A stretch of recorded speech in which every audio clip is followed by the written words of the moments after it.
ఏ ముఖం పెట్టుకొని టీడీపీ నేతలు ఓట్లు అడుగుతారని ప్రశ్నించారు విజయవాడ తూర్పు నియోజకవర్గ వైఎస్ఆర్సీపీ అభ్యర్థి దేవినేని అవినాష్. ఇచ్చిన హామీలను చంద్రబాబు ఏనాడు నెరవేర్చలేదని, సీఎం జగన్ ప్రభుత్వంపై ఎల్లో మీడియా పని కట్టుకుని బురద చల్లుతోందని అవినాష్ ఆగ్రహాన్ని వ్యక్తం చేశారు. విజయవాడ నగరంలో దర్శిపేటలో ఎంపీ అభ్యర్థి కేసినేని నానితో కలిసి పార్టీ శ్రేణులతో కలిసి ఆయన ఎన్నికల ప్రచారం నిర్వహించారు. మేమందరం కానివ్వండి, జగన్మోహన్ రెడ్డి గారి యొక్క నాయకత్వంలో చేయబోయే అభివృద్ధి సంక్షేమ కార్యక్రమాల గురించి ఈరోజు ప్రజానీకానికి వివరిస్తూ జరిగింది. ప్రతి ఇంటి ముందు గార పెద్దవాళ్ళు అవనివ్వండి, మహిళలు అవనివ్వండి, ప్రతి ఒక్కరి గారు బయటకు వచ్చి మేము జగన్మోహన్ రెడ్డి గారికి ఫ్యాన్ గుర్తుకే ఓటేస్తాము.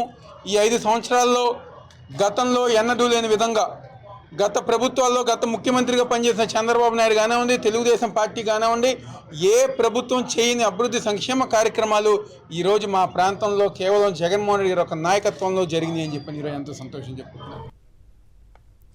కర్నూలు జిల్లా కొడమూరు నియోజకవర్గంలో వైఎస్ఆర్సీపీ అభ్యర్థి సతీష్ ప్రచారానికి అపూర్వ ఆదరణ లభించింది. గూడూరు మండలం కె నాగలాపురంలో గ్రామస్తులు 101 కొబ్బరికాయలు కొట్టి హారతులతో సతీష్కు స్వాగతం పలికారు.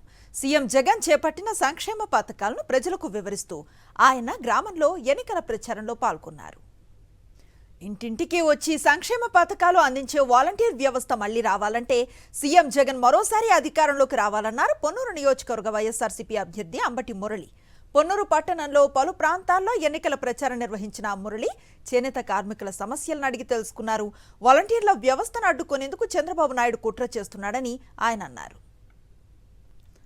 మేనిఫెస్టోలో ఇచ్చిన హామీలను 99% అమలు చేసిన ఏకైక సీఎం జగన్మోహన్ రెడ్డి అన్నారు పిఠాపురం వైఎస్ఆర్సీపీ అభ్యర్థి వంగ గీత. గతంలో చంద్రబాబు ప్రజలకు ఇచ్చిన హామీలు నీటి మీద రాతల్లా మిగిలిపోయాయన్నారు. ఎన్నికల ప్రచారంలో భాగంగా పిఠాపురం మండలం పి తిమ్మాపురం గ్రామంలో ఆమె పర్యటించారు. 5 ఏళ్లుగా ప్రభుత్వం చేపట్టిన సంక్షేమ కార్యక్రమాలను ఇంటింటికి తిరుగుతూ వివరించారు. ఇప్పుడు వరకు భారతదేశ చరిత్రలో ఇచ్చిన మేనిఫెస్టోని 99% అమలు చేసిన వ్యక్తి ముఖ్యమంత్రి ఎవరైనా ఉన్నారంటే అది జగన్మోహన్ రెడ్డి గారే. గతంలో 650 హామీలు ఇచ్చినా కూడా అందులో ఒక్కటి కూడా అమలు చేయలేదు. ఒక్కటి కూడా కేవలం పాంప్లెట్స్ పంచినట్టుగా హామీలని ప్రజల్ని ఓట్ల కోసమో లేకపోతే రాజకీయ లబ్ధి కోసమో ప్రజల్ని మోసం చేయడం కోసమో పెద్ద చిట్టా లిస్టు ఇస్తారు తప్ప దాన్ని అధికారంలోకి వచ్చిన తర్వాత ఒక్క మాట కూడా దాన్ని అమలు చేయాలనే చిత్తశుద్ధి కానీ అమలు చేద్దామనే కాన్సెప్ట్ కానీ లేదని అర్థమయ్యింది. అందుకోసమే 152 సీట్లతో జగన్మోహన్ రెడ్డి గారు నెగ్గించారు. మళ్ళీ ఈరోజు పాజిటివ్ ఎప్పుడు కూడా చూడండి వ్యతిరేకత ఉందని ప్రతిపక్షాలు సృష్టిస్తున్నారు. ఈ ప్రభుత్వం మీద వ్యతిరేకత ఉంది, జగన్మోహన్ రెడ్డి గారి వ్యతిరేకత. నిజంగా మీకు అంత వ్యతిరేకత ఉంటే 3-4 కలిసి రావాల్సిన పని లేదు. ఎవరికి వారు ఇండివిజువల్గా చేయొచ్చు. మాకు సీట్లు మేము నెగ్గుతాం ధీమాగా చెప్పొచ్చు. నంద్యాల జిల్లాలో వైఎస్ఆర్సీపీ అభ్యర్థుల ఎన్నికల ప్రచారానికి అపూర్వ స్పందన లభిస్తోంది. నందికొట్కూరు నియోజకవర్గ అభ్యర్థి దారా సుధీర్ పలు గ్రామాల్లో ఎన్నికల ప్రచారం నిర్వహిస్తున్నారు. సీఎం జగన్మోహన్ రెడ్డి అందించిన సంక్షేమ పథకాలు తమను గెలిపిస్తాయని ధీమాను వ్యక్తం చేశారు ఆయన. మన రాబోయే కాలంలో పిల్లల చదువు కానీ, రాబోయే కాలంలో పిల్లల యొక్క అభివృద్ధి కానీ, వాళ్ళ ఉద్యోగాలు కానీ ప్రస్ఫుటంగా కనపడుతున్నాయి. ఇటువంటి పాలన ఇప్పుడు వరకు అయితే నా 51 సంవత్సరాల్లో నేను ఎప్పుడు కూడాను ఏ రాష్ట్రంలోనూ కూడాను మన ఇండియాలో నేను చూడలేదు. సో ఇది చాలా గొప్ప ఆలోచన జగన్మోహన్ రెడ్డి గారిది.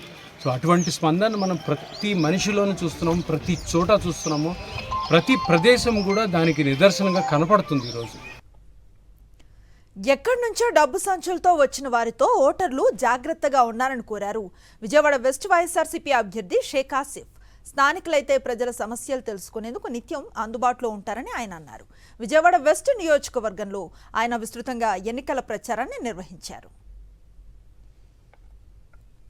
ముఖ్యంగా ప్రజల్లో ఉండే నాయకుడు కావాలి, స్థానికుడు కావాలి. ఎవరో ఏదో రావడం, ఆ టయానికి గెలవడం, లేకపోతే ఓడిపోవడం, వెళ్ళిపోవడం. కానీ ప్రజల్లో ఉండి ప్రజలతో మమేకమయ్యే నాయకుడు కావాలి. ఇక్కడ శాసనసభ్యుడిగా వెల్లంపల్లి శ్రీనివాసరావు గారు ఈ ఏరియా మొత్తం ఆయన ఎమ్మెల్యేగా ఉన్నప్పుడు అనేక అభివృద్ధి సంక్షేమంతో ముందుకెళ్లారు.